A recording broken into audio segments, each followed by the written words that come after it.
नमस्कार दोस्तों। कल जब पूरा महाराष्ट्र दशहरे का जश्न मना रहा था, उसी समय कुछ शूटर आते हैं और महाराष्ट्र में एक बहुत बड़ी घटना को अंजाम दे जाते हैं। जैसा कि मैं आपको बताने जा रहा हूं कि कल रात देर रात कुछ शूटर आते हैं मुंबई महाराष्ट्र में और वहां के एक गद्दावर नेता जो बाबा सिद्दीकी को गोलियों से भून देते हैं। बाबा सिद्दीकी अपने बेटे के ऑफिस में गए थे, वहां के कुछ लोगों को शुभकामनाएं देने के लिए। जैसे ही बाबा सिद्दीकी ऑफिस से बाहर निकलते हैं, कुछ शूटर आते हैं। शूटरों की संख्या 4 बताई जा रही है और 3 से 6 राउंड गोली चलाते हैं, जिससे बाबा सिद्दीकी पूरी तरह जख्मी हो जाते हैं। आनन फानन में बाबा सिद्दीकी को जो मुंबई के लीलावती हॉस्पिटल में एडमिट कराया जाता है, वहां पर डॉक्टरों की टीम बाबा सिद्दीकी को मृत घोषित कर देती है। इस तरह से यह एक बहुत बड़ी घटना जो घटित हो गई कल जो दशहरे के उपलक्ष्य में, जिससे पूरा मुंबई महाराष्ट्र जो है सदमे में आ गया। इन शूटरों में से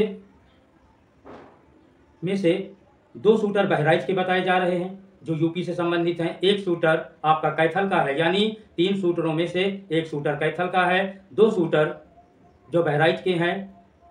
मुंबई पुलिस ने इन शूटरों को गिरफ्तार कर लिया है। इनसे और भी जानकारियां ली जा रही हैं कि यह शूटर किस गैंग से संबंधित हैं। मुंबई पुलिस का यह मानना है कि अभी थोड़े ही दिन पहले लॉरेंस बिश्नोई ने सलमान खान को जान से मारने की धमकी दिया था।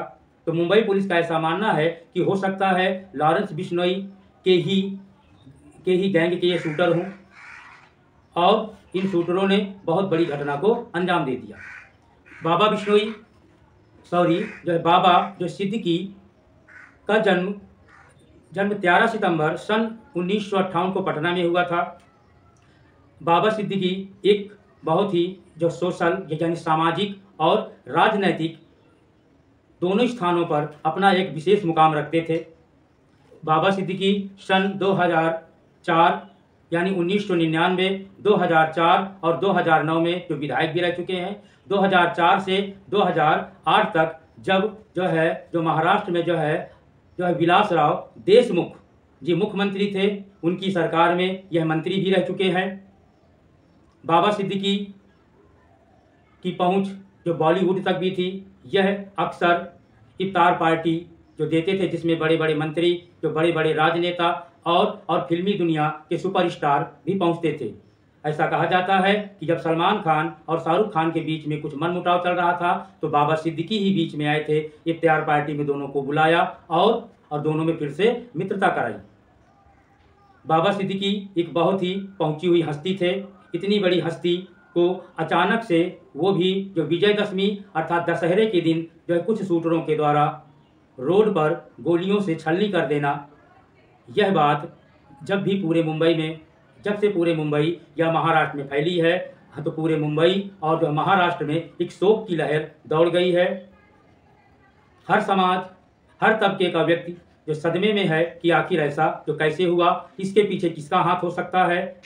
और बाबा सिद्दीकी जब अपने पुत्र यानी अपने लड़के के ऑफिस में गए थे, ऑफिस से बाहर निकले, उसी समय कुछ शूटर आते हैं और बाबा सिद्दीकी को वहीं पर गोलियों से छलनी कर देते हैं। लीलावती हॉस्पिटल में बाबा सिद्दीकी को डॉक्टरों की टीम ने घोषित कर दिया कि अब ये मृत हो चुके हैं। बाबा सिद्दीकी का पोस्टमार्टम हुआ और अब उनका पार्थिव शरीर उनके घर पहुंच चुका है। उनके घर पर इस समय बॉलीवुड, राजनेता, राजनीतिक दुनिया के लोग, औद्योगिक लोग यानी उद्योगपतियों का आना जाना शुरू हो गया है। सब लोग वहां पर जो पहुंच रहे हैं, जो बाबा सिद्दीकी का जो अंतिम संस्कार किया जाएगा उस पर पहुंच रहे हैं। इस तरह से जो दशहरे के दिन एक बहुत ही जानी मानी हस्ती, गद्दावर नेता बाबा सिद्दीकी की हत्या कर दी जाती है। अभी हत्या का खुलासा जो पूरी तरह से नहीं हो पाया। मुंबई पुलिस ने 2 शूटरों को गिरफ्तार भी कर लिया है। मुंबई पुलिस अभी जांच में लगी है। सीबीआई की टीमें भी बनाई गई हैं जो फरार चल रहे जो शूटरों को जल्द से जल्द पकड़ने में लगी हैं। और साथ में बहुत से लोग यह सोच करके परेशान हैं कि जो मुंबई जैसे जो शहर में जहां दिन रात लोग चलते रहते हैं, वहां पर एक इतने बड़े नेता को गोलियों से छलनी कर दिया जाता है, तो जनमानस जो साधारण व्यक्ति है वह अपने आप को सुरक्षित नहीं महसूस कर पा रहा। ये जो सूचना है, यह सूचना आपको मैं इसलिए दे रहा हूँ कि हमारे देश में, हमारे राज्य में क्या क्या घटनाएं हो रही हैं, उन पर भी हमारी नज़र होनी चाहिए, क्योंकि जो स्टूडेंट होते हैं वह जो है हर तैयारी में लगे रहते हैं, तो पता नहीं उनसे कौन सी जानकारी, कौन सी जो घटना के ऊपर प्रश्न पूछ लिए जाएं। अतः यह जानकारी आपको देने का मेरा एक यही उद्देश्य था कि बाबा बिश्नोई और बाबा सिद्दीकी अब हम लोगों के बीच में नहीं रहे। कल रात तो मुंबई में कुछ शूटरों के द्वारा उनकी हत्या कर दी गई है।